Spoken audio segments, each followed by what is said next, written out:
এইমাত্র ঘুম থেকে উঠলাম। হ্যালো বন্ধুরা, তোমরা আশা করি তোমরা ভালোই আছো। আমিও ভালো আছি। তো এখন আমাদের বাড়িতে তো ননদ এসেছে। ননদ এলে পরে আমরা না এই পাতাতেই খাই। আমাদের বেশ একটা নিমন্ত্রণ বাড়ি ফিল চলে আসে। তো বেশি বাসনও হয় না। ও সত্যি এলে আমার খাটনিটা অনেক কমে যায়। ও অনেক হেল্পও করে আমার সঙ্গে কাজে, অনেক ইয়েও করে, মানে সহযোগিতাও করে। আর যাতে কম বাসন হয় বলে ও বলে যে না আমরা পাতাতেই খাবো। এটা একটা আমাদের নিমন্ত্রণ বাড়ি, এখন কিছুদিন চলবে। তো বেশি বাসন তো সকালবেলায় এমনিও হয় না, বেশি বাসন হয়ও নি। লোকজন এলে যে আরও দুজন এক্সট্রা বেড়েছে বলে বাসনও বেশি, তা কিন্তু নয়। ওই নর্মাল আমার যেরকম থাকে ঠিক সেরকমই বাসন। সকালবেলায় মাজলাম, মেজে এখন চা খাবো আমরা। যে চা হয়েও গেছে আমাদের, ননদই চা বানিয়ে নিয়ে এসেছে। তখন আমার একটু রেস্ট থাকে, সত্যি খুব একটু রেস্ট পাই, ওই করে দেয়। তো আমরা দুজনে হাতাহাতি করে একটু করেই নিই কাজগুলো। দুজন মিলে চা খাচ্ছি, আর এদিকে বাচ্চারা পড়তেও যাচ্ছে, পড়ে ঠরে যাচ্ছে বাড়ি।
পরশুদিন তো সরস্বতী পুজো, সবাই জানো। এই যে আমার কর্তামশাই আর ভাগনা গেছিলো বাজারে। মা সরস্বতী আসছে ঘরে। উ, উ, উ, মা সরস্বতী চলে এসেছে। এদিকে আমাদের পিঠের আয়োজনও হয়েছে। তো মা সরস্বতীকে এখন আপাতত টেবিলে বসিয়ে রাখলাম। এরপর আমরা একটু নারকেলটাকে কুড়িয়ে নেব বলে সব নারকেলও রেডি করে রেখেছি। আমাদের পিঠার প্রস্তুতি শুরু করে দিয়েছি। এই যে নারকেলটা ফাটানো হয়ে গেছে। নারকেলটা কি সুন্দর পুরু, বেশ পুরু নারকেলটা। এই একটা নারকেলের থেকেই অনেকটা নারকেল হবে, কোড়ালে পরে অনেকটাই হয়ে যাবে নারকেলের কোড়ানো। তো বেশ পুরুই আছে, ভালোই হয়েছে। তো আমরা মোটামুটি আমার ননদ আর আমি প্রস্তুতি শুরু করে নিয়েছি পিঠার। এখন কুড়িয়ে টুড়িয়ে রাখি, তারপরে এটাকে আবার ওই যে গুড় দিয়ে জাল দিতে হবে, মানে পুর বানানোর জন্য। তো ওটা বানাবো, আগে কুড়িয়ে নিই নারকেলটা, ঠিক আছে? তারপরে আস্তে আস্তে তোমাদের সঙ্গে সব কিছুই শেয়ার করবো আমি। দেখো নারকেলটা কুড়ানো হয়ে গেছে, কুড়িয়ে এরকম এতটা নারকেল হয়েছে, এক থালার মতন নারকেল হয়েছে। এদিকে গুড় টুড় সব রেডি করেছে, দুধও রেডি হয়ে গেছে, সব আয়োজন হয়ে গেছে। হাঁড়ি বাসন সব চলে এসছে। নারকেলটা নিচের ঘরেই বসে কোড়ানো হয়েছিল, এখন ওপরের ঘরে বসে এগুলো সব বানানো হবে। সব এখন হয়ে গেছে সব কোড়ানো। এখন এবারে আমরা বানানোর প্রস্তুতি শুরু করি। এখন একটু গরম জল দিয়ে তারপরে ওই চালের গুঁড়িটাকে মাখা হবে। মেখে তারপরে আস্তে আস্তে সব আমরা ওই ডিজাইন দেয় না, পুলি যেরকম বানায়, সে দুধ পুলি, তো ওগুলো তো অনেক রকম ডিজাইনের হয়, সেই ডিজাইনগুলো আমরা বানাবো বসে বসে। ঠিক আছে, আগে করে নিই, আগে চালের গুঁড়িটাকে মাখা হয়ে যাক, তারপরে এগুলো আবার বানাবো। এই দেখো এখানে মাখা হয়ে গেছে, আর চালের গুঁড়িটাকে গরম জল করে তো মেখে নিয়েছে। আর এই দেখো কিছুটা আমার ননদ এখানে বানিয়েছে, এরকম শেপ হবে, এরকম করে বানাবো। আর এখানে নারকেলের পুর দিয়ে দিয়ে সব এই পিঠাগুলো অর্ধেক বানানো হয়েছে, এখনও আরও আছে, এখানে আরও চালের গুঁড়ি রাখা আছে। তো হাফ কিছুটা বানাচ্ছে আমার ননদ, বানাচ্ছে এগুলো, আমি এখনও হাত লাগাইনি। আমি এখন তো পড়াচ্ছি, টিউশন পড়াচ্ছি বাচ্চাগুলোকে না ছেড়ে তো বানাতে পারবো না। তো আমার ননদ বললো যে তুই পড়া, আমি বানিয়ে নিচ্ছি এগুলো কিছুটা, তারপরে এসে আবার বানাবি। তো এই হচ্ছে আমাদের এখন পিঠার আয়োজন চলছে। কড়াইয়ে দেখো পুরটা সব আমার ননদ করে নিয়েছে, এগুলো সব ননদ বানিয়েছে।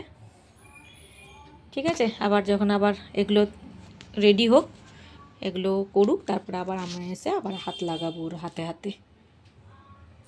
তো সবগুলোই হয়ে গেছে বানানো, সব থালার মধ্যে করে সাজানো হয়ে গেছে। এবার এগুলো দুধ দিয়ে সব ফোটানো হবে।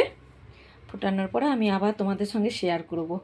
ঠিক আছে, ভালো হয়েছে তো? তোমরা একটু জানিও কিন্তু কেমন হয়েছে। দেখো পিঠার শেপগুলো, ডিজাইনগুলো কেমন হয়েছে একটু বলো তো। ইয়েতে ওই যে পৌষ পার্বণের সময় আমি বানিয়েছিলাম পাটিসাপটা, এই দুধ পুলি বানানো হয়নি তখন।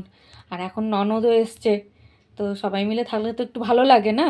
এসব পিঠা মিঠা খেতে গেলে একটু লোকের দরকার, একা একা কি আর এসব হয় বানানো? আর ভালোও লাগে না একা একা। সবাই মিলে থাকলে পরে বেশ আনন্দও হয়, হাসি মজা, আর পিঠা খেতেও বেশ ভালো লাগে সবার। তো পৌষ পার্বণ গেছে তো গিয়েছে, শীতের মরশুম তো আছেই। যতদিন শীত থাকবে ততদিন আমাদের পিঠাও চলবে। তাহলে এখন এগুলো আবার সিদ্ধ করতে বসাই। এবারে দুধের মধ্যে যে দুধ আর এনে রাখাই আছে, তো পুরোটাই আমার ননদকেই ক্রেডিট দিতে হয়। ওই সব উদ্যোগ নিয়েছিল এগুলো করার জন্য, আর ওই মোটামুটি বানাচ্ছে। আমি তো এসে এসে শুধু একটুখানি দেখছি যে কেমন করে কি হচ্ছে না হচ্ছে। তো এবার আমি পড়ানো হয়ে গেছে, চলেও গেছে বাচ্চারা, এবার আমি একটুখানি করি ওর সঙ্গে সঙ্গে। আর এবারে দুধ দিয়ে যখন ফোটানো হয়ে যাবে আবার তোমাদের সঙ্গে শেয়ার করব। ঠিক আছে, দুধটা ফুটে গেছে, এই দেখো দুধটা ফুটে গেছে, ফুটছে।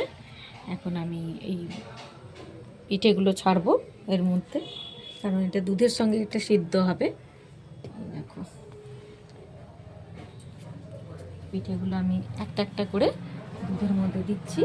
এগুলো সব এই দুধের সঙ্গে এখন সিদ্ধ হবে। সব সিদ্ধ হওয়ার পর তারপরে এর মধ্যে গুড় দেব, পাটালি গুড়।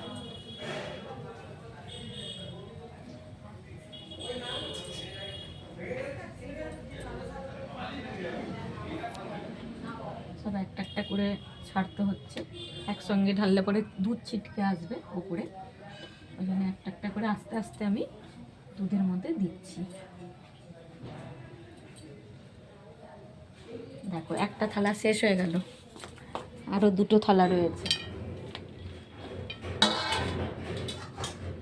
এটা হলো আর একটা থালা।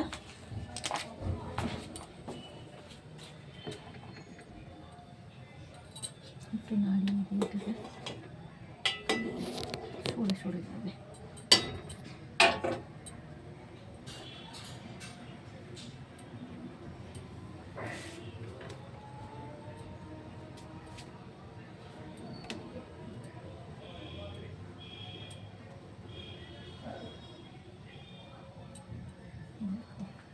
কত সুন্দর ডিজাইনগুলো হয়েছে পিঠার, কত সুন্দর লাগছে।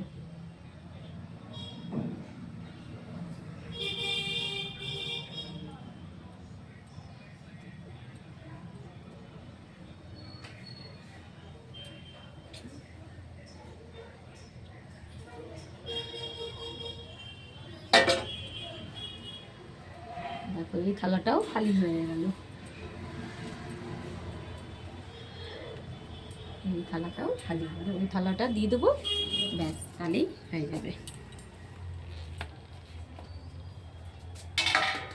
একটা থালা, কতগুলো পিঠা হয়েছে, অনেকগুলো পিঠা হয়েছে, বেশ জমিয়ে আমাদের পিঠে পুলি চলবে।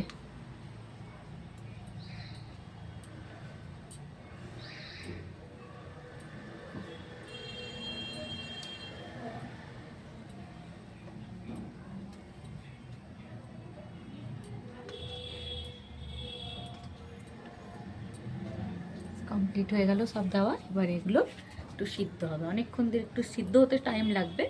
তো এগুলো ততক্ষণ সিদ্ধ হোক, সিদ্ধ হয়ে গেলে তারপরে আমি আবার তোমাদের সঙ্গে শেয়ার করব, ঠিক আছে? বাকিটা আবার তোমাদের সঙ্গে শেয়ার করব। ওই জন্য তো ঢেলে রাখবো। দুধটা দিচ্ছি আমি এর মধ্যে, দুধটা ইয়ে হয়ে গেছে, ফুটেই গেছে, খানিকটা সিদ্ধ হয়ে গেছে। এবারে গুড়টা যত এর মধ্যে দিলে গলবে তো গুড়টা, আর গুড়ের সঙ্গে গলার সঙ্গে সঙ্গে এটা আরও সিদ্ধ হবে। গুড়গুলো দিয়ে দিই, আগে দিয়ে দিয়েছি অনেকটা গুড়, আর এটা অবশিষ্টটা দিচ্ছি। তোমরাও একটুখানি বলবে যে কেমন হয়েছে, ঠিক আছে? দেখে বলবে আমার এই পিঠে পুলি কেমন হয়েছে। পুরোটাই ননদি করেছে, আমি তো লাস্টে এসে একটুখানি করছি। দুধটা ইয়ে করলাম, জাল দিলাম, আর পিঠেগুলোকে ছাড়লাম, আর এই গুড়টাই দিলাম, নাহলে ননদি সব পুরোটাই ননদি করেছে। জাস্ট একটু এসে ওকে হেল্প করছি লাস্ট টাইমে। এটা একটু ফুটুক, যত ফুটবে এটা কালারটা আরও বেরোবে, গুড়টা গলবে বলে, তো কালারটা তখন লাল হয়ে যাবে পুরো, ঠিক আছে? তারপরে তখন হয়ে গেলে আমি তোমাকে আবার তখন শেয়ার করবো, আবার তোমাদেরকে দেখাবো কেমন হয়েছে। এই দেখো এখন এরকম রঙের হয়েছে, কোনো সাদাটে সাদাটে আছে, তবে গুড়টা তো এখনও গলেনি। যত গলবে গুড়টা তত লাল হবে। তো এটা ফুটুক ততক্ষণ, তারপরে আবার তোমাদের সঙ্গে আমি শেয়ার করব। দেখো হয়ে গেছে আমাদের পিঠে বানানো, 1 হাঁড়ি পিঠে হয়েছে। তো এরকম এখনও ধোঁয়া উঠছে, এইমাত্র নামালাম জাস্ট। তো এটা আবার একটু ঠান্ডা হোক, তারপরে আমরা এখন কিছুটা খাবো সবাই মিলে বসে, একটু ঠান্ডা হবে তারপরে খাবো। আর তারপরে বাকিটা আবার রেখেও দেবো, কালকেও খাবো, কালকে সকালবেলাও আমরা এটাকে খাবো। আর ঠান্ডা যত হবে তত তো পিঠের টেস্টও বেশি হয় না। পিঠে গরম গরম খুব একটা ভালো লাগে না, কিন্তু যত পিঠে ঠান্ডা হবে, ঠান্ডা পিঠেই বেশি টেস্ট হয়, বেশি টেস্ট লাগে, তাই না? তো তোমরাও একটু জানিও যে কেমন হয়েছে, রঙটাও কেমন হয়েছে, কেমন লাগছে। তোমরা কিন্তু অতি অবশ্যই জানাবে আমাকে, তোমরা জানালে আমারও ভালো লাগে, আর মনে হবে যেন হ্যাঁ বেশ সার্থকই হয়েছি। তো তোমরাও একটুখানি জানাবে কিন্তু যে কেমন হয়েছে, ঠিক আছে?